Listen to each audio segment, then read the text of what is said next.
English Leap Podcast. From Speak English with Class. Hey everyone! Welcome back to the English Leap Podcast, your favorite English podcast for learning English through real-life conversations and personal growth. I'm Erin.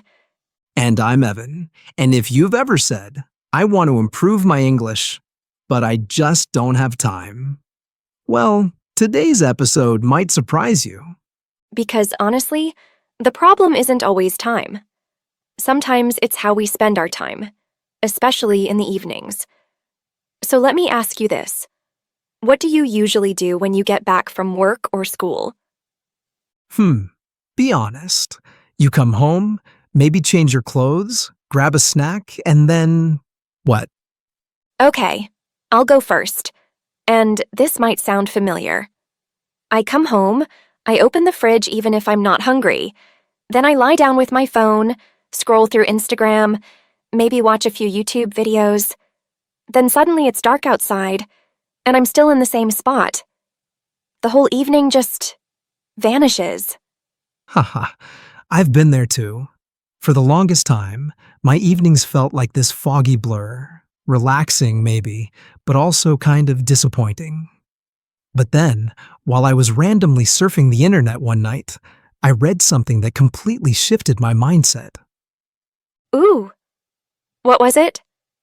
It said, your 9 to 5 earns your living, but your 5 to 9 builds your future. That hit me, because those evening hours, they're the only time in the day we fully control, and we waste them more than we realize. So true. We say we want to get fluent in English or start something new, but our evenings are where those goals either grow or quietly die. Exactly. That's why in today's episode, we're talking about how to stop wasting your evenings, how to use your time after work for self-improvement, and how English learners can turn evenings into real progress, even if it's just 20 minutes a day. And don't worry, we've packed this episode with natural English expressions, listening practice, and a free downloadable PDF with comprehension, grammar, vocabulary, and reflection prompts exercises to help you grow faster. So, let's get into it. Because this one shift, the way you use your evenings, could completely change the direction of your life. Let's start with the truth we all feel but don't say out loud. Most of us are not spending our evenings the way we want to.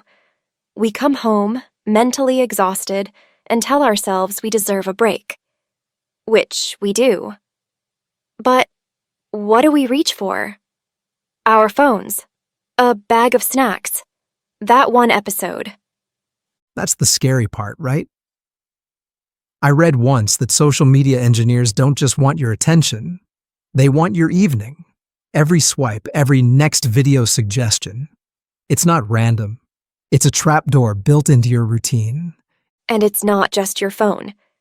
Even streaming platforms do it. Have you noticed how every web series ends with that one twist? That little cliffhanger that makes you go, okay, just one more episode. And then suddenly, it's 1 a.m., and you don't even remember what you watched. Just that you couldn't stop. Totally. It's wild how they've mastered the craving loop. It's not entertainment anymore. It's engineered addiction. And the worst part? We think we're relaxing, but our brain never really rests. Yes. But here's the hopeful part. If something can be designed to waste your time, it can also be redesigned to protect it. And redesigning doesn't mean setting 1,000 alarms or becoming a monk. It starts with one simple habit, naming your evening. Just that. Instead of saying, I'll chill, say, from 7 to 8, I recharge. From 8 to 9, I learn or move. Giving time a name gives it purpose. It's like reclaiming territory you didn't even realize you'd lost. It's almost like drawing a border around your peace. And once you do that, you'll start noticing how much of your evening has been silently hijacked. And the crazy thing is, it's not just apps or shows. It's the entire space around you. Your room, your lights, your sounds. Everything around you is silently choosing what happens next. Yeah. I used to work with my laptop on the bed, TV in front of me, phone buzzing every few minutes, and I wondered why I couldn't focus or fall asleep peacefully. Turns out the space around me was wired for distraction, not for clarity. Your brain isn't the problem. The problem is that your environment is speaking louder than your goals. If your phone is the first thing you see, that's what your mind grabs. But if your journal is there, or your sketch pad, or your guitar, suddenly a different version of you shows up. Think about it. Supermarkets put candy near the checkout because placement drives action. So why not do the same at home? Want to read more? Leave your book on the sofa. Want to stretch? Lay out the mat before dinner. Let your space invite better behavior. Here's something to try tonight. Remove one thing from your evening space that drains you. Then add one thing that lifts you. That's not decoration. That's transformation. And the best part? Once your space stops working against you, you don't need to force good habits. They just flow. That's the perfect time to bring in your secret weapon. Point 3. Make good habits obvious. Bad habits invisible. So I started uninstalling Instagram every evening at 6. Sounds extreme, but I'd reinstall it the next day if I needed to. At night, it just wasn't worth the energy it sucked out of me. That's genius. I did something similar. I moved my phone charger to the kitchen. So now, if I want to scroll in bed, I literally have to get up. I'm not saying I never scroll, but I scroll less. Because now, my laziness works in my favor. And here's a twist I love. Don't just remove the bad, highlight the good. I started leaving my drawing tablet right on the table. Now, when I sit down, I don't even have to decide what to do. It's already waiting for me. This is what habit experts call friction. Make bad habits harder. Make good habits so easy that your future self says, "Thank you." So tonight, don't try to fix everything. Just pick one thing to hide and one thing to highlight. That's not just behavior change. That's self-respect in action. Yeah. And the more you do that, even in small ways, the more you start feeling like you're back in control. And once you've created even a little space in your evening, the question becomes, what do you fill it with? That's where we move into something people rarely think about. But it's a game changer. Point 4, don't just wind down. Create a closing ritual. Oh, yes. So many people confuse winding down with zoning out, like lying on the couch with random YouTube videos playing while scrolling Instagram. But that's not winding down. That's fading out. There's no closure in it. It's like falling asleep during a conversation without ever saying goodbye. Exactly. And your brain needs that closure. When you create a simple ritual to end your day, not for productivity, but for peace, your nervous system gets the message. We're done for the day. You're safe now. Without that message, your mind keeps spinning, even while your body tries to rest. And that's why we wake up tired. Not just physically, but emotionally. Because the tension from yesterday never got processed. But something small, lighting a candle, writing down 3 thoughts, putting on calming music, even taking a shower in dim lighting. It's like emotionally tucking yourself into bed. Totally. I have this playlist I only play at night. Nothing fancy, just soft guitar and ambient sounds. But now, the moment I hit play, my body starts letting go. That's the power of repetition. Over time, it becomes a habit that doesn't just help you sleep. It helps you heal. Yes. Think of your closing ritual as the punctuation mark at the end of your day. You're not adding another task. You're adding meaning. And that leads perfectly into our final point, the mindset that ties it all together. Point 5. End your evening with pride, not pressure. This one changed everything for me. Because honestly, I used to go to bed every night with this list in my head of what I didn't do. Didn't reply to that email, didn't finish my to-do list, didn't work out, and I'd fall asleep feeling like I failed. Same here. And the sad part is, I did a lot. But I couldn't feel proud of it because I was judging the day by what was left unfinished instead of what I carried through. And that pressure, it ruins rest. You can't feel proud and guilty at the same time. That's why I started asking myself one simple question before bed. What did I do today that honored me? Sometimes it's as small as, I didn't check my email after dinner, or I cooked something fresh instead of ordering out. That one line helps me end the day with self-trust, not self-criticism. We often think pride comes from big wins, but the quiet victories, saying no when it's hard, stopping at one episode, choosing to stretch instead of scroll, those are the wins that build your identity, that tell you, I show up for me. So if your evenings have been feeling messy or meaningless, maybe tonight, instead of chasing a perfect routine, you just give yourself permission to end the day with kindness. You did your best, and that's enough. That simple shift, from pressure to pride, changes how you sleep, how you wake up, and eventually, how you live. And if you're learning English, evenings can also be the perfect time to practice. Quietly, calmly, without pressure. Just like this podcast.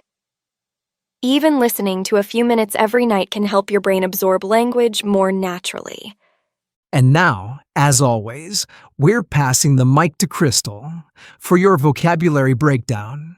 She'll explain some of the words and expressions we used in this episode, so you can understand them more deeply and use them with confidence. Take it away, Crystal. Hey everyone, I hope you enjoyed today's episode. Let's take a few moments to go over some of the vocabulary and expressions you heard. I'll explain them clearly, one by one, so feel free to repeat after me or write them down. Ready? Let's begin. Disappoint. To disappoint means to let someone down, or to let yourself down. Example: I didn't follow my plan, and I felt disappointed in myself. Let's say it together. Disappoint. We all feel this sometimes. But remember, even one small win can change that story. Let's go to the next word. Randomly. Randomly means something happens without a plan or reason, just by chance. Example: I clicked on one video and then randomly watched 5 more. Let's say it softly together. Randomly. When things happen randomly, we lose our sense of control, but we can always take them back. Moving on to the next one. Vanish. To vanish means to disappear completely, almost like magic. Example: my evening vanished before I realized how late it got. Let's say it gently together. Vanish. Time doesn't shout when it leaves. It just vanishes. That's why awareness matters. All right, let's continue. Exhausted. Exhausted means you're not just tired, you're drained, physically or emotionally. Example: she was so exhausted after work, she didn't even eat dinner. Let's say it slowly together. Exhausted. Being exhausted is your body's way of asking for kindness. Next, we have a really visual one. Trapdoor. A trapdoor looks normal on the outside, but drops you somewhere unexpected. Example: social media is like a trapdoor in your routine. It pulls you in before you know it. Let's say it clearly together. Trapdoor. Some distractions don't look dangerous until you've already fallen through. Let's look at the next one. Cliffhanger. A cliffhanger is when a story ends with suspense, so you have to know what happens next. Example: the episode ended on a cliffhanger, so I stayed up watching the next one. Let's say it gently together. Cliffhanger. Cliffhangers pull us forward, but sometimes they pull us away from our peace. Now let's explore something empowering. Reclaim. To reclaim means to take back something that was yours, like your time or your energy. Example: she reclaimed her evenings by turning off notifications after 7 p.m. Let's say it proudly together. Reclaim. This word reminds you your time belongs to you. Next word coming up. Placement. Placement is about where something is put or positioned, physically or mentally. Example: the placement of your phone at night can change how well you rest. Let's say it together. Placement. Even small changes in placement can shift how we feel inside. Let's keep going. Zone out. To zone out means to lose focus, when your body is there, but your mind drifts away. Example: he zoned out on the couch and barely noticed 2 hours pass. Let's say it slowly together. Zone out. Zoning out feels like rest, but often it just leaves you emptier. And finally, let's end with something gentle and strong. Pride. Pride is a warm, powerful feeling when you know you've done something meaningful. Example: she felt quiet pride for cooking a healthy meal instead of ordering fast food. Let's say it together. Pride. You don't need applause. Pride grows quietly inside when you show up for yourself. That's it for today's breakdown. Remember, even learning one word deeply is better than memorizing 10 you forget tomorrow. So come back to these words during the week. Speak them, write them, feel them. You're not just learning English. You're building a lifestyle that respects your time, your energy, and your future. Thank you, Crystal. And thanks to all of you for being with us today. We hope this episode gave you something to think about and something to change. Take care of your evenings, and they'll take care of you. We'll see you in the next one. Until then, take care and goodbye. Your progress doesn't end here. To continue advancing your English skills, click on the next video or explore the additional videos we've thoughtfully selected for you.